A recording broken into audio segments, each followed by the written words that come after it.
Given the talent on display, this Bulls-Sharks semi-final could easily double as a Springbok selection game. My name is Mark. Let's talk rugby.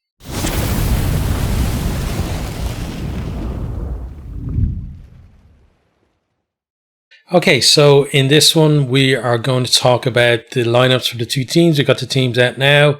We're also going to touch on some stats from, over the whole season between these two teams as well. And then we'll make an updated prediction. If you want more information in terms of maybe quarterfinal performances or the form of the teams, etc., I have a preview of the semi-finals up on the channel as well, so you can go and check it out and try not to, not to repeat myself too much between the two videos. Okay, so we're going to start with the two teams. We're going to start with the forwards and the Bulls team. First of all, we have Jan-Hendrik Wessels and Johan Grobbelaar and Wilco Louw. That's the front row for the Bulls. The second row is Cornus Visa and JF Van Heerden.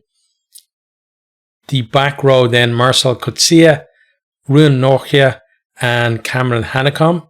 So very strong team there, but look at this Sharks team as well though. Front row Oxenche, Bongi Mbanambi, Vincent Koch. Second row then is it's Cornet, right? Yeah, Cornet Ral. Then Emil Van Heerden, James Venter, Vincent Chituka, and Sia Khaleesi. So strength on both of those teams there. Like the front row battle is going to be epic, but then like in the line out as well, the battle in the back row, like just everywhere, and you look at some of the brilliant players that are on display there, like the likes of Wilco Louw, Oxenche, Mbanambi, like Grobbelaar, really have a lot of time for him as well. Itself and Van der Merwe, the two hookers for the Bulls. I just think like they're both on very level terms, like, but they're both like, really, really good as well. Then, you got the two Van Heerdens, one on either side. You got Coetzee, and then, some players who, like before we touch on that, you've also got Khaleesi, like, absolutely a standing player. He's still one of the best players in the world. But we've also got, some players who maybe not as big household names for people who don't watch the South African teams that much in the URC, but like the likes of Nortje, Hanekom and Chituka, like watching these guys over the last few seasons in the URC, like, you can just see the depth of talent that's there in South Africa. Like, these guys, for a lot of the other URC nations, these guys would be, in their starting back row for their test team. That's how good they are. I think Hanekom is certainly on his way to being that, but brilliant young talent there. But as well, Nortje and Chituka as well.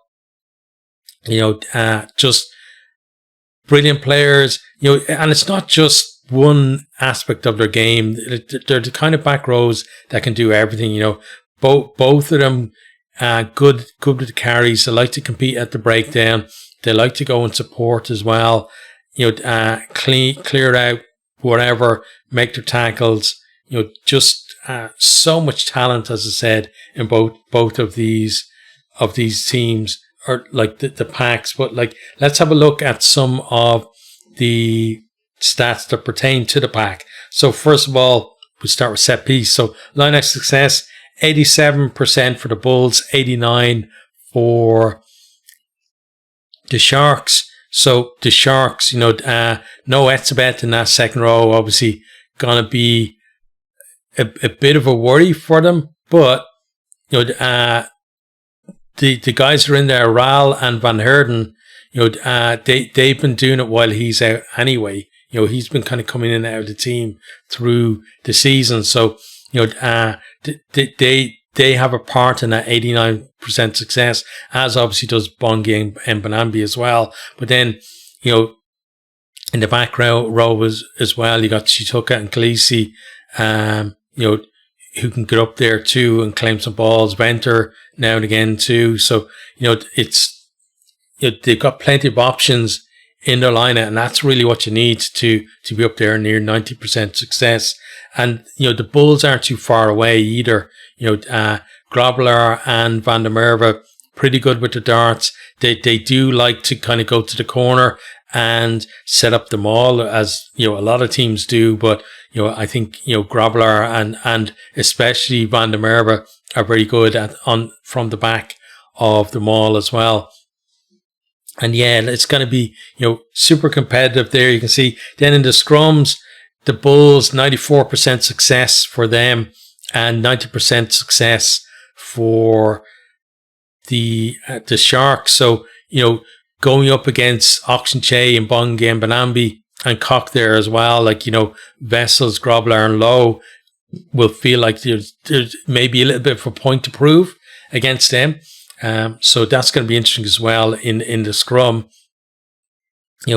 Both can get real dominance in the scrum in games. We've seen it, in recent weeks. But who's going to come out on top in this one? And is it going to be a back and forth between them, or is one team going to get the nudge and kind of keep it all through the game? And also when, what's going to happen when the replacements come on as well? I think that's going to be a fascinating part of this one. Then also, touching on turnovers, 131 for the Bulls to 106 for the Sharks. So the Bulls more competitive at the breakdown, and turnovers lost 268 versus 310. So the Bulls also more secure at the breakdown on their own ball as well. But you can see both teams, getting turned over more than they turn opposition over. But, with this head-to-head here, you would expect certainly the Bulls to be more competitive at that breakdown. But, semi-finals are there to kind of turn these stats on the head as well, right? Now, let's have a look at some of the, performances by individual players as well over the season. So, let me see. So, successful carries for the Bulls. The top guy there is Cameron Hanekom with 65. The guy loves a carry. He gets over the gain line. He's one of those players where if things aren't going that well for you, you give it to him and he gets you a bit to go forward. Then we have him again for the defenders beaten. Most defenders beaten is Hanekom with 39. So, that's some going like for back row, but he does have that ability, to beat people. And also, he likes to run and open play as well. And then the most offloads as well is him with 26. And that's actually the most offloads between the two teams. We'll talk about the Sharks when we come to them as well. But yeah, in terms of attacking stats, Hanekom is in there on a lot of them. For the Bulls, we don't see any forwards mentioned in terms of being top of attacking stats for the Sharks at all. Then let's go on to defense. So familiar name again. Number of tackles for the Bulls, Cameron Hanekom, 147. It's like a one-man show. Turnovers 1, guess who? With 16, Hanekom again. So, really standing out there in the stats. And then on the flip side for the Sharks, you've got number of tackles is Vincent Chituka, and with 152, so more than Hanekom, but less turnovers 1, but still he's top for the Sharks with 10.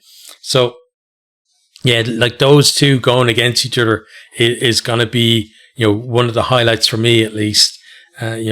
Two brilliant players, two players that I really admire and I want to see more of. So it's great that I get to see the two of them going up against each other in a semi-final. I think it's going to be, sparks are going to fly on that one. Okay, so those are our forwards. next, then we're going to have a look at the backs, and then we'll talk about some more stats as well. So backs here then with the Bulls first, you got Embros Papier, Johan Hussen, Sebastian de Klerk, Harold Buster, David Creel, Kanan Moody, and Willie LaRue. And then on the Shark side, you got Jaden Hendrickse, Jordan Hendrickse, Makazole Mapimpi, Andre Esterhazen, Lacania Am, Ethan Hooker, and then it is Apalele, Fassi, right?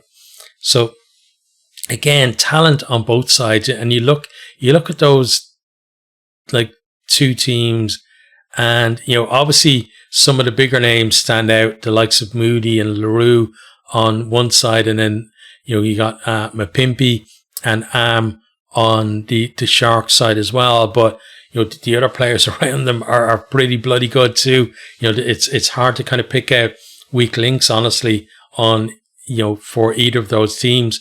And if we have a look at some of the stats as well, so we're going to go back to attack because there's plenty of backs in here. So first of all, leading point scorer David Creel is on there for the Bulls with 85, and then for the Sharks, Jordan Hendricks at 118.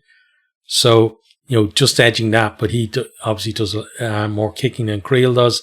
Then leading try scorer Kanan Moody with 8 for the for the Bulls, and a player who's been in very good form this year. Like I remember there in the quarterfinals, right, of the Challenge Cup, where they went away to Edinburgh, and they were kind of Edinburgh were kind of running away with it a little bit, and then Moody came on with a few others and kind of really sparked them into life, and that's something he can do.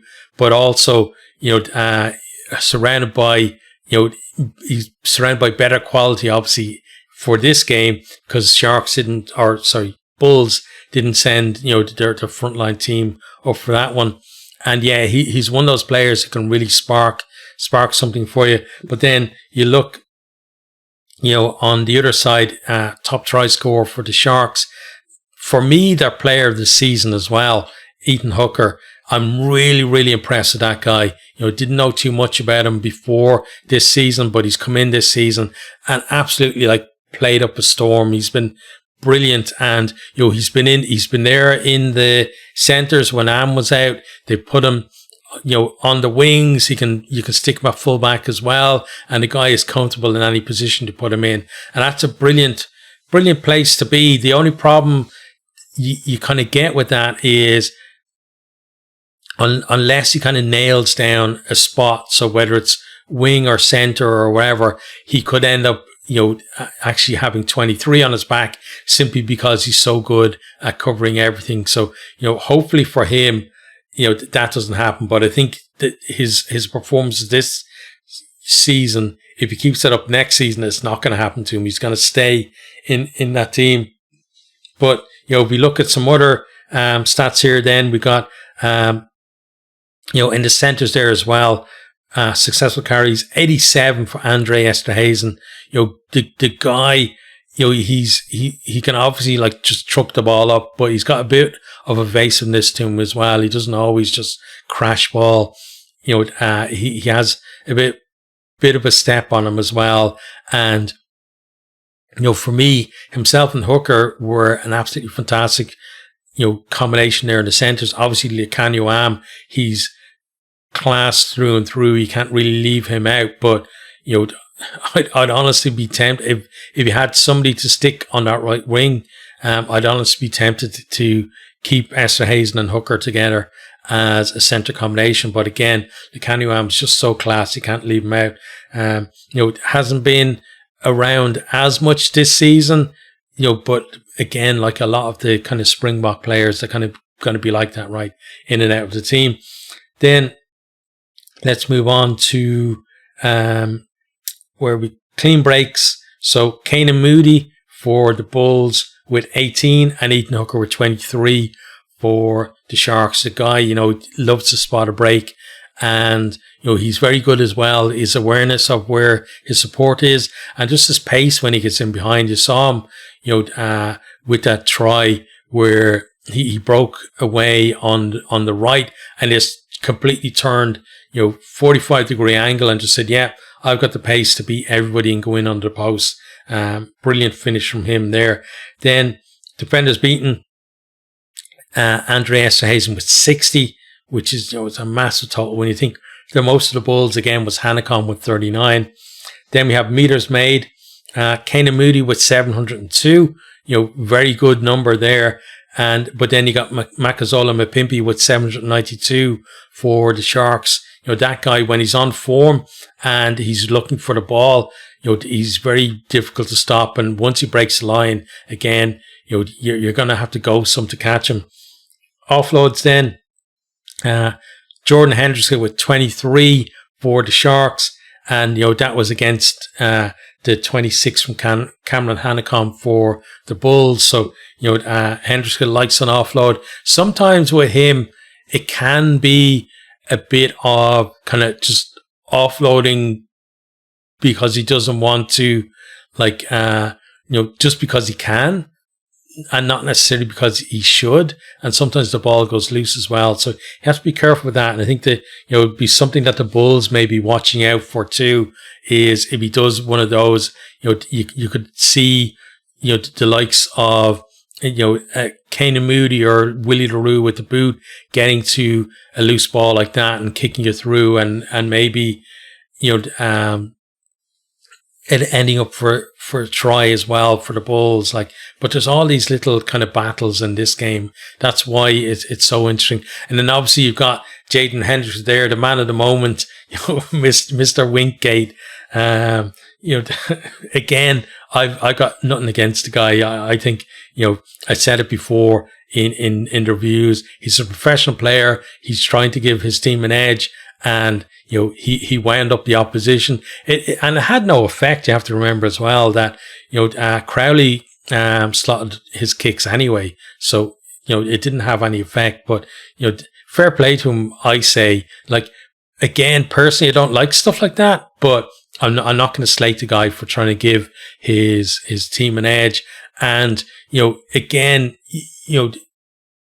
it's kind of with rugby, right? There's wind-up merchants everywhere, for every team, every country. So it's like people in glass houses shouldn't throw stones, right? Is kind of my look on that. Again, not something I find very tasteful, but something I'm not going to disparage either. Okay, so then let's have a look at some of the attacking stats as well for the team. So points scored, 584 for the Bulls and 460 for the Sharks. So that is the lowest points total of any of the semi-finalists. The Sharks, that is. And then just let me check here.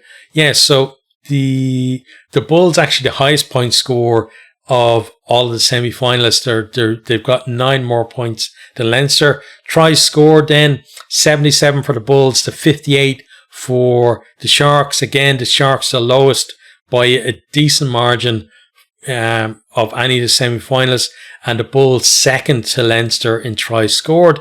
Points conceded then 361 for the Bulls and 402 for the Sharks, and the Sharks the highest of any team in the semi-finals, and the Bulls actually second highest. So between these two teams, they concede more points than the other semi-final.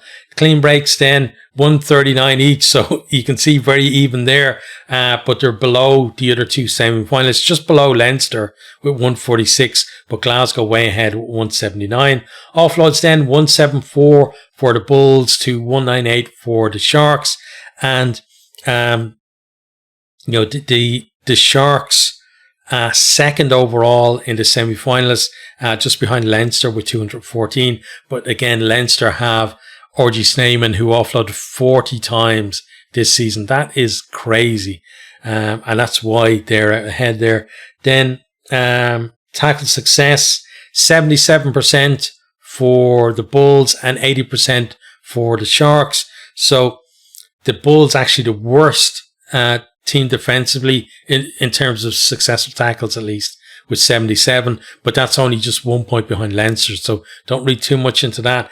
80% for the Sharks then is second place overall. 83 is the leading one there for Glasgow. And 3 percentage points maybe doesn't sound all that much, but over a season, it tells a story at the same time as well. So, with the likes of Hooker and Mapimpi there, and also Fazzy coming to the line, from fullback, you could definitely see the Sharks making them miss more tackles as well. But then on the counter to that, you have the likes of Willie LaRue, who can just read a game in an instant. Like some of the plays the guy gives, crazy passes, crossfield kicks, you name it. The guy can just change a game in an instant as well. And and you look at the 210s like Houston and Hendrickson as well. They're no slouches either when it comes to changing games too. So lots of talent. I think lots of kind of game changers as well in both of those backlines. Okay, now let's go on to the sub benches. So we start with the Bulls, and we got Akker van der Merwe. Then it is Simpaway, I think, Matanzima, then Mornay Smith, Janice Kirsten, Marco van Staden, Zach Berger, Keegan Johannes, and Devin Williams. And then on the Shark side, we got Fez Mbata, Intuko Makunu, Hanro Jacobs, Dion Slaverts, Pepsi Buthelezi, Bradley Davids, and then it is Jorenzo Julius, and Yao, I never get this guy's name, it's Penksay or something, but it's not, I know you don't pronounce it like that. It's one of those names where I hear it in commentary and I remember how to pronounce it for the length of the game and maybe my review afterwards. And then fast forward a day or two and I completely forget again how to pronounce his name. So gonna have to pay particular attention to the commentary on, when he comes on. Then we got the refereeing team. So got Andrew Brace, Mike Adamson, Sam Grove White, and Adam Jones. Mike Adamson is the TMO, by the way. So Andrew Brace, the referee in the middle. Then on either, touch judge, Grove White and Jones. So, I'm surprised I don't think we have any Holly Davidson actually in. I would have thought she would have been in a shout with one of the semi-finals. Maybe she's going to get the final. I don't know. Maybe she been involved in the final because I think she's been excellent this year. But let's talk about these benches again. So, talking about Van der Merwe before, like guy loves a try, and very busy around the field as well when he come on. But you look at Mbata and Makunu coming off the bench for the Sharks. Is that going to give them a little bit of an edge over it? But then Mornay Smith has been decent this year as well. So, and then Mantazima too, and then you got it's hard. You look at the guys and you kind of think back to some of the games I've seen this year, and you think, oh yeah, that guy, in that game, I was impressed with him, but it's almost everyone between these two teams because the Sharks especially this year, because they were dire in the URC last year and so improved this year as well. But you look at the benches and you think, well, you're gonna get lots of impact. Like you got Van Staden, Berger, then you got Buthelezi as well on the Shark side, and then you got Johannes, potentially coming on to really give kind of impact there as well. And then Devin Williams, Devin Williams is a very talented player. Liked him when he's come on. He's got some pace about him, and also an eye for a gap too. But then, you know, you got Bradley Davids, who slotted that winning kick in the kicking contest to, you know, get the Sharks to this point. And, you know, the guy's got ice in his veins, so he's going to be exciting coming on, I think. Then Julius, for me, is a kind of a mixed bag, honestly. I've seen him come on and have great impact, and I've seen him come on and do something stupid as well. And then the guy's name, unfortunately, I can't pronounce, Pengse.